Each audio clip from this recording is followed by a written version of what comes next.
Assalamualaikum warahmatullahi wabarakatuh. Apa kabar ayah dan bunda, sahabat Lamfabet?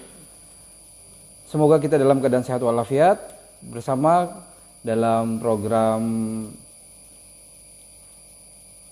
live IG Lamfabet. Malam hari ini kita akan membahas sebuah tema yang sangat menarik sekali, yaitu mengenali kecerdasan genetik pada anak kita dan bagaimana caranya mengoptimalkannya. Nah, malam hari ini bersama kita tamu saya, narasumber saya, seorang owner bisnis di rumah Steven Banten, yaitu Kang Nazar. Oke, saya coba.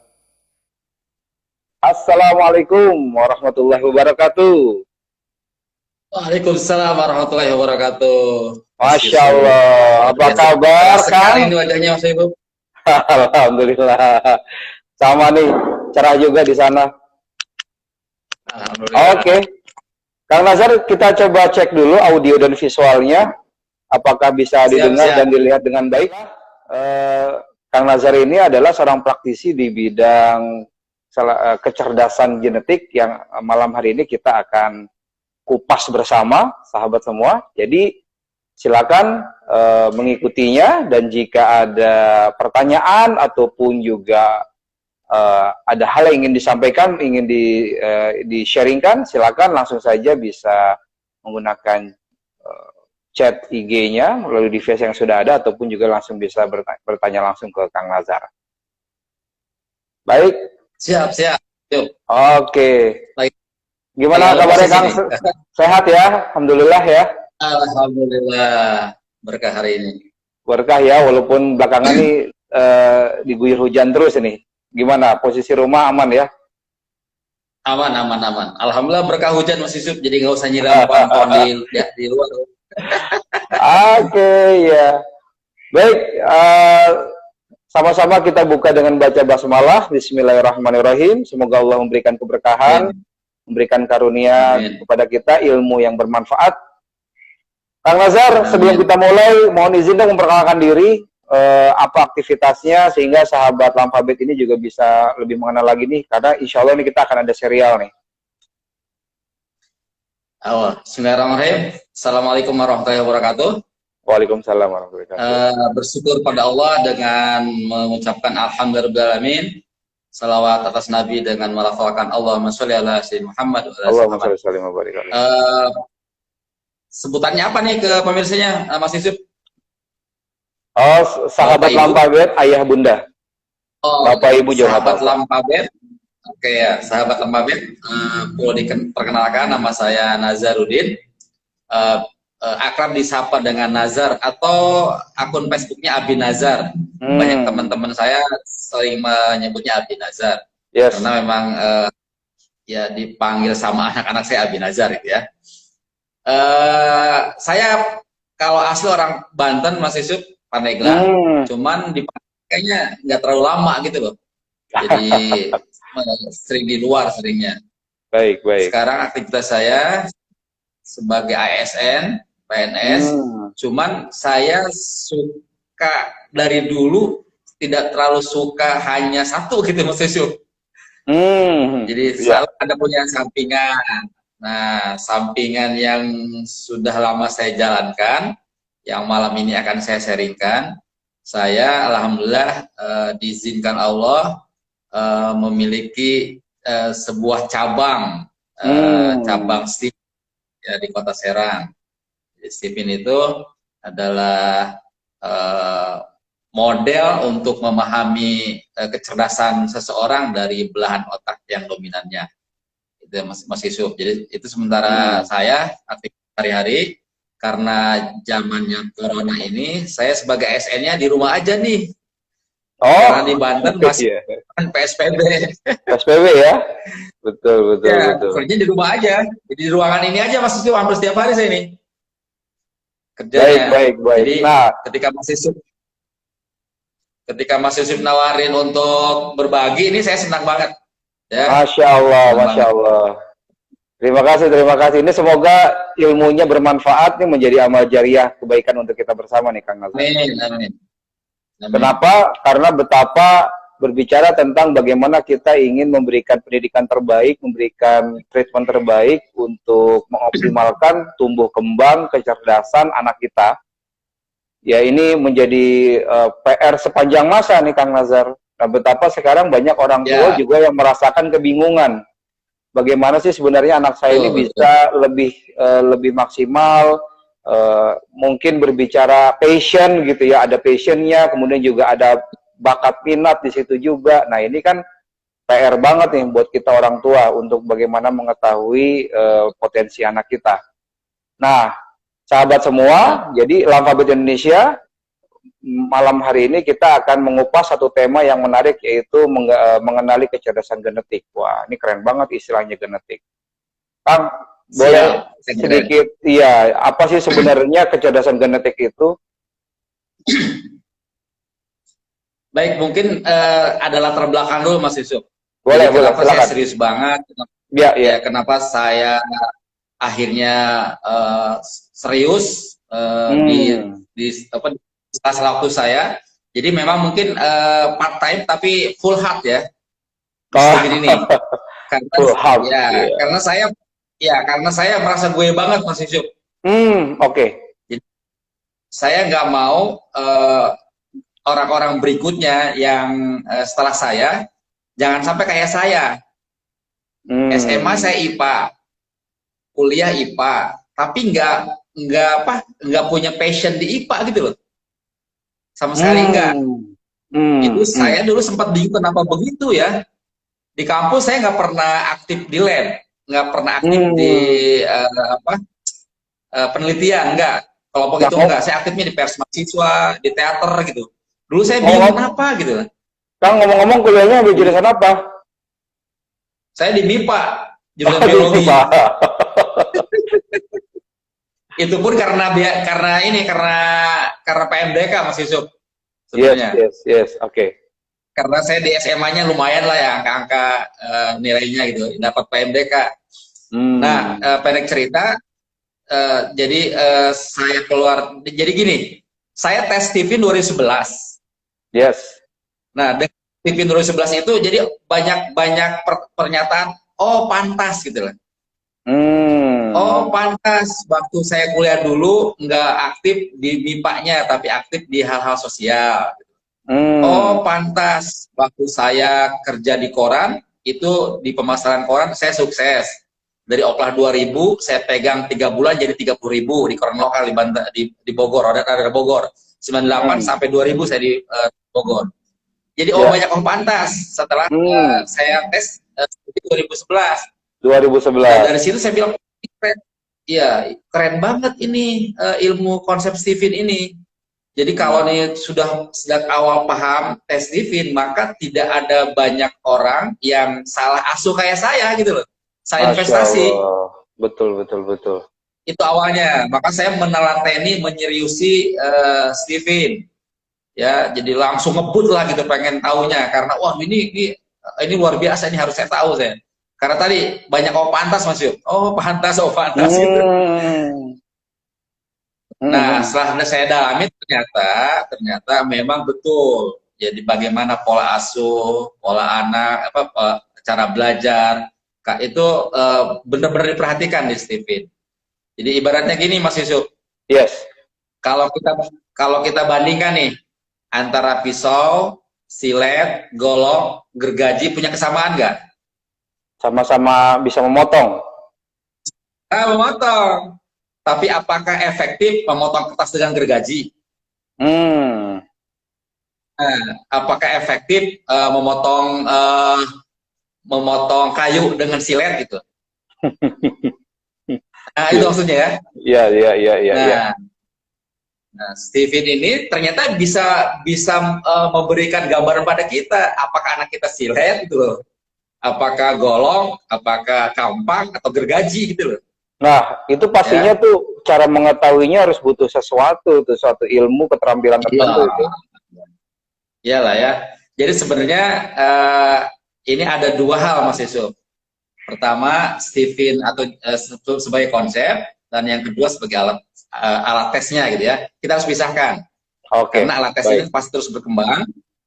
Ya, yang perkembangannya itu beda ya. Konsepnya insya Allah sudah fix sekarang nih. Kalau alat tesnya terus berkembang. Yes, yes, yes. Saya ada 2 buku yang saya pegang nih Mas Yusuf. Ini kebetulan saya dapat dari Pak Indrawan tahun 2006 awal. Yang ini saya beli. Sama-sama Kubik ya. Kitab suci itu ya. Buku merah itu. Punya dua-duanya ya. Iya, iya, iya. Ya, saya merasa Stephen ini kayak dikirim. Kenapa Mas Yusuf? Saya sudah baca Kubik tahun 2006. Sedangkan tadi tes 2011 ya? Iya, Stephen dikirim ke istri saya undangannya untuk sosialisasi tahun 2011. Saya baca suratnya, loh ini kok istilahnya kayak di buku Kubik, mesin kecerdasan. Mesin kecerdasan. Disebutkan di sini mesin kecerdasan kan? Betul, betul, betul. Saya telepon panitianya, saya boleh ikut nggak gitu? Ini dari Kubik bukan? Iya Pak, yang di Kubik dikembangkan, tapi sekarang sudah pakai sidik jari tesnya. Kalau di sini masih kuesioner Mas Yusuf. Betul, betul, betul. Di sini kuesioner. Di sini kuesioner. Itu kan? Gitu loh. Nah, akhirnya saya ikut kan? Ikut ke 2011, pertengahan 2011 di SMA 1 Serang. Yeah. Dan saya tadi amat tertarik banget karena banyak pantas gitu loh. Pas tesnya saya feeling. Feeling ya. Feeling. Jadi apa pantas, gue? Pantas itu, semua pantas jadinya. Gue banget begitu. Iya, jadi pokoknya gue banget lah hasilnya gitu. Jadi saya semangat banget ya. Semangat banget. Nah, tadi kalau ngomong alat tesnya, genetik ini sekarang yang sedang berlaku adalah fingerprint, pakai sidik jari, pakai itu alat tes ya. Kenapa? Tes. Karena sedang dikembangkan juga alat tes yang lain. Dulu pakai kuesioner, ya, paper and pencil atau fenotip, jadi menangkap apa yang ada sekarang. Nah, itu ternyata hasilnya menurut Kubik terutama, dalamnya ada favorit Pak Jamin sama Pak Indrawan, ada banyak yang tidak pas gitu loh, karena tesnya keadaan mental, pengetahuan, fit nggak fit, emosi juga gitu. Emosinya mempengaruhi hasil tes gitu. Ya, sehingga dikembangkan namanya biometrik, mengetes seseorang dari bagian tubuhnya. Sementara yang sudah populer kan sidik jari, dan sidik jari itu nggak ada yang sama seluruh dunia. Setiap orang dari mulai zaman Nabi Adam sampai akhir zaman nggak ada yang sama. Tapi ternyata ada pola yang sama. Tidak ada yang sama, tapi ada polanya. Kayak manusia kan nggak ada yang sama satupun, tapi polanya ada yang sama. Iya, iya. Ras Asia, gitu kan, Afrika, gitu kan? Iya, iya, iya. Macam-macam. Dia nggak ada yang beda, nggak ada yang sama satupun, pasti ada bedanya gitu. Tapi polanya ada yang sama, sidik jari pun sama. Tidak ada yang sama satu orang pun dari semenjak Nabi Adam sampai nanti akhir zaman, tapi polanya ada yang sama yang berulang. Karena sunatullah itu ada sesuatu yang berulang memang di alam ini. Namanya hukum alam kan? Ya. Nah, sidik jari pun ada yang berulang yang sama. Ya. Itulah lain Stephen. Nah, Stephen sendiri, Mas Yusuf, salah satu genetik aja sebenarnya. Oke. Jadi kenapa genetik penting? Karena dia yang otomatis akan keluar sifat pola-pola tertentu yang keluar gitu. Jadi mulai pertama jenis kelamin kan genetik juga. Kan kita nggak mesen, Mas Yusuf kan nggak mesen jadi laki-laki kan? Iya. Iya, terberi. Ada genetik itu terberi, diberi sama Allah, sama Tuhan yang Maha Kuasa. Iya. Jadi jenis kelamin, lalu Stephen sendiri mesin kecerdasan. Jadi ada sensing, limbi kiri, thinking, ya kortek kiri, intuiting, ya kortek kanan, feeling, limbi kanan, dan insting. Stephen ya dibacanya. Terus ada drive-nya, ada introvert, extrovert, ya.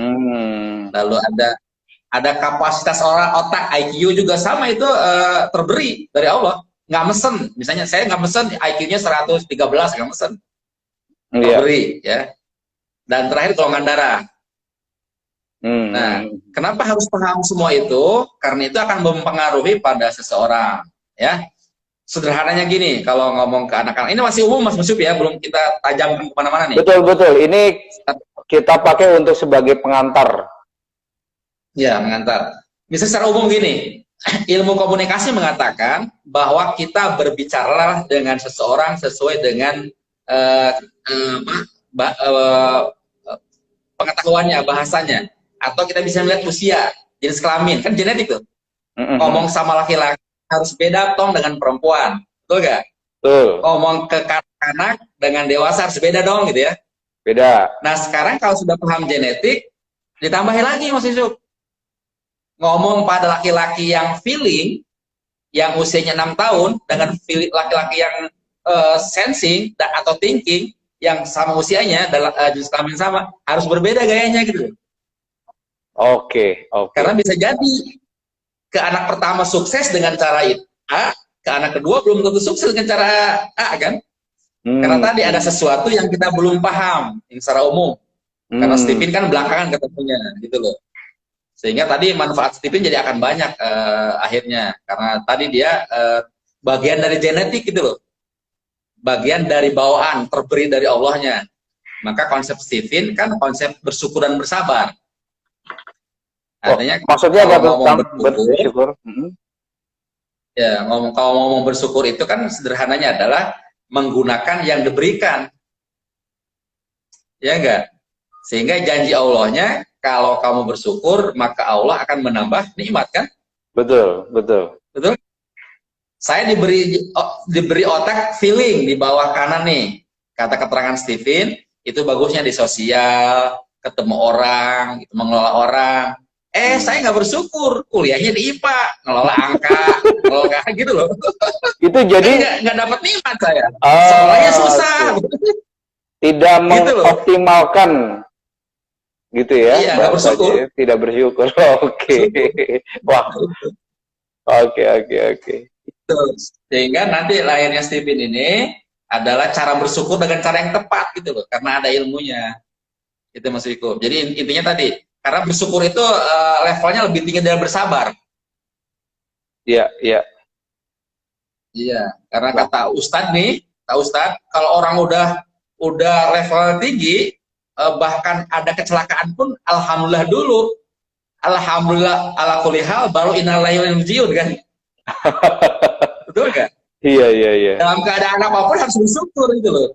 Bersyukur levelnya lebih tinggi dari bersabar. Nah, Stephen itu dengan konsepnya maka membawa kita untuk selalu bersyukur. Sehingga mengoptimalkan yang Allah berikan pada kita ya. Gitu.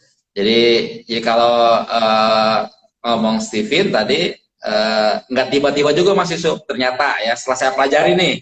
Kalau dulu kan saya Stephen gitu. Nggak tiba-tiba konsepnya, bukan ujung-ujung dari langit datang Stephen tuh, enggak. Jadi Bapak Rin Poniman yang membangun konsep ini, founder ya. Dia mempelajari banyak konsep ya, namanya ya, yang disebutnya itu adalah neuroscience. Jadi ilmu-ilmu tentang otak itu sudah dibahas oleh sebelumnya terdahulu. Dari yang pertama Carl Gustav Jung ya, dari ya itu tahun 18-an malah.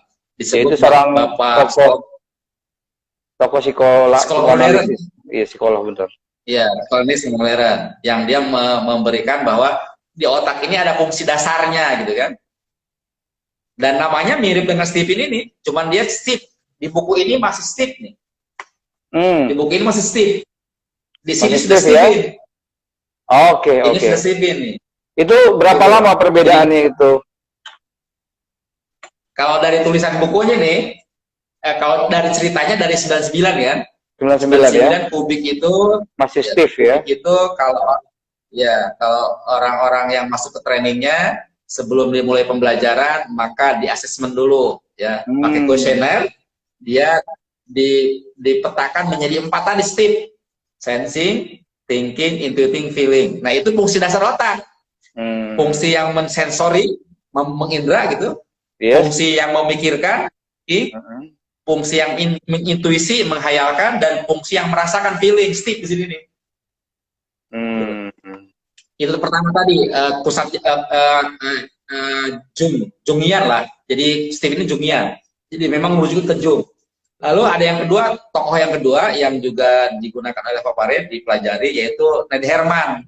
Itu yang membelah belahan otak, Mas Yusuf. Otak kiri kanan itu loh, itu Nede Herman. Kiri kanan dan atas bawah kalau beliau. Kiri, ada kiri bawah namanya lindi kiri, atas neokortek kiri, atas ini adalah neokortek kanan, dan bawahnya lindi kanan. Itu kan udah masuk tuh ke stipnya kan. Berarti kalau pakai stip, sensing thinking di kiri, sensing thinking di kiri, lalu feeling intuiting di kanan kan? Iya, betul. Ya enggak? Lalu di stip di Nede Herman juga sebelah atasnya, kan atas bawah juga nih. Atasnya ada thinking intuiting, lalu ada sensing feeling. Feeling. Bawahnya kan? Nah, tokoh yang ketiga nih yang belum termasukkan nih, yaitu Paul McLaren. Paul McLaren mengatakan bahwa otak manusia itu seperti 3 bagian. 3 bagian. Respon manusia itu kayak 3 bagian. Ada bagian yang berpikir, otak insani disebut beliau. Otak berpikir insani. Lalu ada otak mamalia, inginnya bersosial gitu, ingin bersama-sama orang, ingin kumpul, makan-makan kayak gitu kan, nongkrong gitu ya. Otak manusia kayak gitu tuh, otak namanya otak mamalia, berkoloni ya. Baik. Paul McLaren ya, kalau otak insani tadi berpikir, menciptakan kebudayaan, menghasilkan sesuatu. Lalu ada otak satu lagi yang disebut oleh Paul McLaren, otak reptil. Itu dia keinginan menyerang, memangsa gitu. Nah, kalau disejajarkan dengan yang tadi 2 tokoh sebelumnya, kalau Gustav Jung dan Nede Herman, yang otak reptil ini belum terisi. Insani diwakili oleh thinking sama intuiting, mikir kan? Iya. Itu kebudayaan. Sosial diwakili oleh sensing sama feeling. Nah, yang reptil ini apa gitu loh? Lahirlah insting. Karena Paparin Poniman sebagai foundernya, sebagai penemunya, dia merasa istrinya pun nggak masuk ke 4-empatnya. Sensing enggak, ciri-ciri sensing enggak gitu, ciri-ciri thinking enggak, ciri-ciri intuiting juga enggak, ciri-ciri feeling juga enggak kuat. Maka tergolonglah otak yang reptil tadi.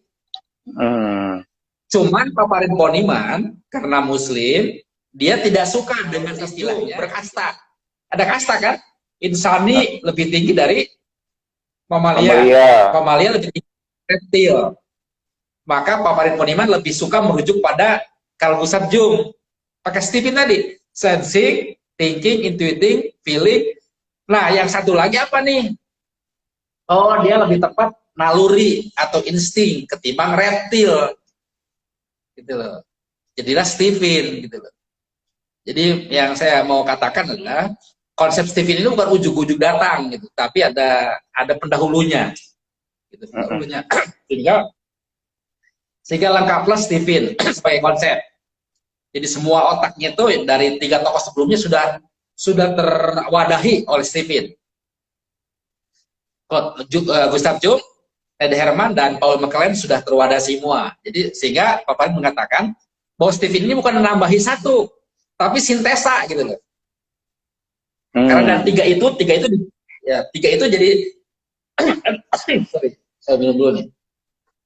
Ya, minum dulu Kang. Jadi saking semangatnya nih. Sama sekali.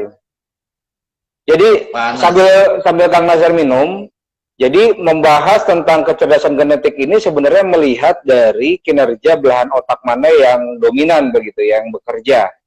Nah itu betul. Ini sehingga sahabat Alfabet juga mengetahui untuk langkah kita menentukan apakah kita itu dominan otak kiri, otak kanan, bawah, atas, yang lainnya itu adalah menggunakan satu pintu dulu, yaitu alat tes fingerprint atau biometrik tadi ya. Sehingga kita akan mendapatkan, hasilnya adalah kita adalah sensing, feeling, intuiting, ataupun yang thinking begitu. Ya. Silakan Kang, jadi, lanjut Kang. Pas sekali, jadi tadi sekarang sudah utuh nih secara konsep. Stephen, jadi semua ahli dunia tentang neuroscience sudah terkompilasi, sudah tersintesa. Jadi kalau dalam ilmiah kan gini, pertama punya tesis nih, Jung, tesis. Lalu ada tesis yang lain dari Derman, belahan otak. Ada tesis lain dari Paul McLean. Nah, semua itu papan kolima disintesakan itu loh. Jadi Stephen. Jadi Stephen itu bukan menambah satu, tapi sintesa dari 3 itu. Mensintesakan. Jadi dia kecerdasan lebih tinggi kalau kita merujuk pada apa namanya? Saya di IKIP juga masih ingat nih pelajaran tentang pendidikan. Kalau kita menggunakan apa namanya? Kognitif C1 sampai C6, taksonomi Bloom apa ya? Belum. C1 sampai 6. C1 kan ingatan, pengetahuan. C2 pemahaman. C3 itu penerapan. C4 analisa. C5 itu sintesa. Nih Papari itu sudah berhasil membuat sintesa gitu loh. Iya. Jadi Stephen hasil sintesa. Jadi kecerdasan kelima tuh yang Papari lakukan. Jadi Stephen sebagai sintesa. Sehingga tadi saya katakan konsepnya sudah selesai nih. Cuman alat tesnya tetap masih bertumbuh.